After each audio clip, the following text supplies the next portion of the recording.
Oh, hi there. I almost didn't see you. You know what? I do see something. I see myself in you.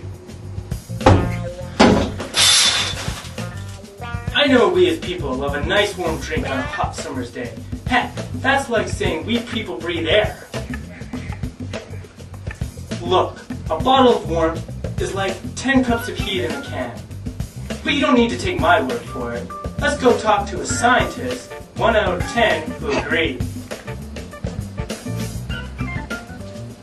Hi, I'm a leading scientician, and I'm here to tell you that science says, without a doubt, that this drink is warm.